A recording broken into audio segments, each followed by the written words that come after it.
Bienvenue à vous tous, chers êtres souverains divins, à notre émission matrice. Il me fait plaisir de présenter cet après-midi, le lundi, le 24 avril, juste avant mon dentiste. Moi, je pense que c'est préférable que je vous jase avant mon dentiste. Et cette belle image est proposée, l'univers est en nous. C'est un lien, avant de réaliser Vive ce fait, il y a un texte de Michel Dard, encore une fois, qui m'a été apporté, proposé.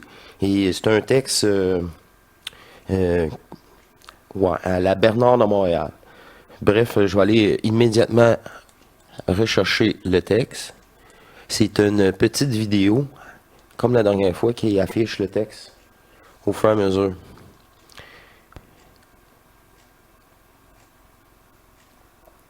Et je vais mettre le lien dans la description, naturellement. Comprendre ceci dans sa vibration permet à l'ego de ne pas subir à trop long terme la réaction psychologique de sa personnalité.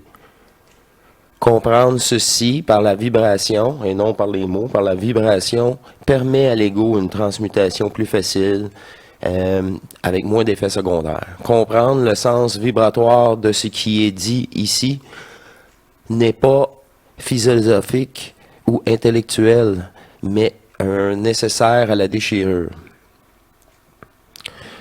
C'est vraiment, c'est ça, c'est un préambule pour stabiliser une conscience en transmutation.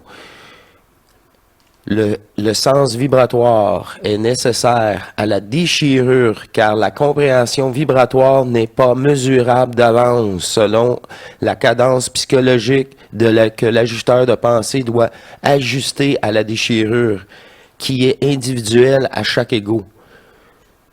Ça veut dire que la puissance de déchirure va être selon votre capacité à flusher l'ego, à brûler, où vous êtes rendu à brûler l'ego. Le personnage. C'est dans la déchirure que la conscience vibratoire prend place et se vit après l'instruction et non jamais avant le passage de la déchirure. C'est la déchirure intégrée qui est vibratoire et qui crée une vibration neurotransmettrice au cerveau de l'humain. C'est l'effet c'est l'effet de choc, c'est l'effet de transpercer, c'est l'effet d'accueillir cette énergie de l'ajusteur de pensée. Au cerveau aussi, c'est neurotransmettrice au cerveau. Je l'ai dit, là, tout se passe au cerveau au début, afin qu'il perde peu à peu ou beaucoup de sa personnalité, de son ego. C'est vraiment entre les deux oreilles que ça commence, au début, naturellement. Essayez de résister à la déchirure causée par un événement excite davantage le système nerveux chez l'homme, car l'événement créé par les forces de la vie doit amener l'ego vers un autre destinée, une autre expérience de vie qui lui est propre, tandis que la personnalité fera tout pour retrouver sa fausse sécurité. C'est ça, ce cerveau-là va tout faire pour se retrouver sa fausse sécurité. C'est amener l'expérience terrestre à un autre niveau. C'est ce qu'il dit aussi. Avoir la vibration ou ne pas avoir la vibration est ridicule dès le départ. La vibration est le résultat d'une déchirure, d'un déchirement psychologique et non d'un show-off public conduit par une personnalité abusée d'elle-même par la quantité vibratoire de la parole et les mots du ton qui sécurise une foule assoiffée d'impressions et d'illusions afin de fusionner. Ça veut dire, c'est ça. Tu peux utiliser tous les mots, toutes les choses bien spectaculaires, des explications bien spectaculaires. Cela ne sert à rien si la déchirure n'est pas faite. C'est le panache de l'ego qui prend place et ah oui, hein, c'était bon. Ouais, l'as-tu vécu? C'est bon. En tout cas,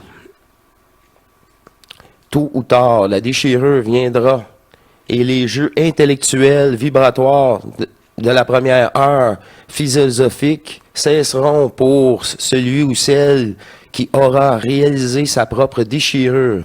D'ici là, avoir ou ne pas avoir la vibration demeure un débat de philo. L'ego, par manque d'individualité, s'est identifié à ses recherches. C'est sûr. C'est sûr. Il a donc développé de l'identité, puis s'est agenouillé devant son identification, recherchant ainsi à intégrer ce qui quoi, intégrer en ce qui, en quoi il s'était identifié. Ben, c'est ça. Il s'agenouille devant le personnage. Je me suis identifié, c'est mes pensées, c'est moi. C'est le passé, c'est vraiment... c'est ça. Le jeu matriciel du personnage. Son identification est devenue pour lui une arène de combat. Ben oui, ça ne marchera pas à ma façon. Faut que ça marche à ma façon. Je vais prendre en charge, ça marche à ma façon. Ben là, c'est ça. Vouloir contrôler le jeu. Encore l'ego. Un jour, l'être sérieux devra dépasser son identification, perdre son identité et vivre la déchirure vers son individualité.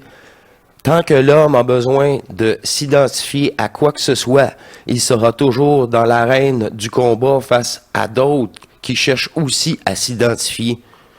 Wow, c'est ça, c'est vraiment très bien décrit et écrit d'ailleurs.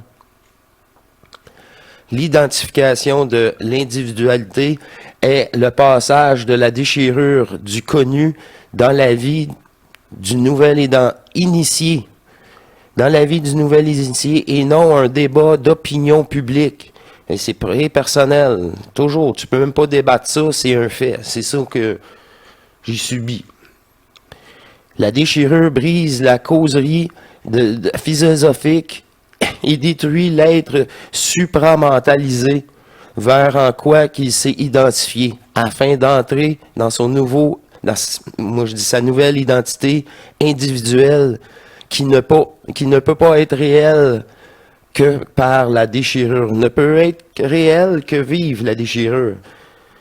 C'est grâce à des déchirures que tu as la séparation du personnage virtuel. C'est comme ça que je le vois.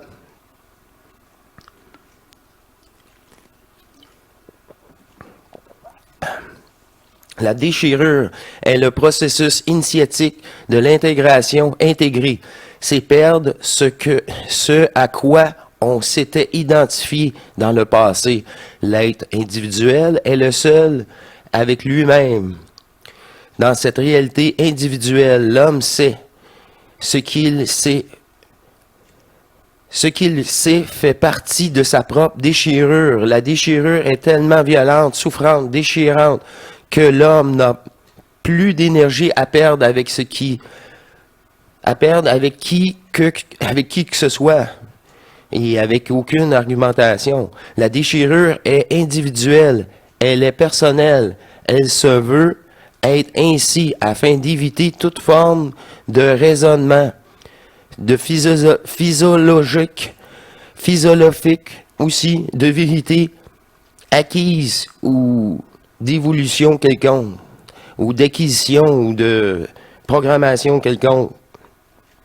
La déchirure brise la mémoire philosophique, intellectuelle et sociale. Elle fait de sorte que l'homme se retire de la lutte égotique que jadis lui donnait l'impression devant l'autrui de défendre une vérité, une forme, une valeur, où était assise son identité. L'ego. La déchirure n'est pas un sujet de discussion philosophique, car elle ne regarde que l'individu qui sera déchiré de son identité et n'a rien à voir avec ce qu'elle soit, avec qui que ce soit qu'il aimera, comprendra, comparera ou raisonnera, ou raisonner, comparer ou raisonner, de manière à l'identifier avec la déchirure que vit un être dans le processus d'intégration réel et inévitable. Tandis que le combat dans l'arène de l'identité, les égos se mesurent continuellement de manière psychologique face à leur personnalité et les formes de compréhension de l'identification deviennent leur propre piège égotique.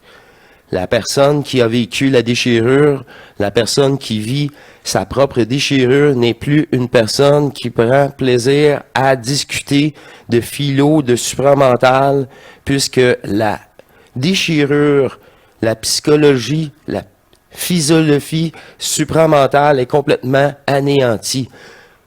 C'est ça, le supra n'existe plus. La déchirure est totale. C'est subi. Encore là, je peux juste le voir. Tu subis ta divinité. Je peux le constater comme ça naturellement, mais c'est toujours comme ça.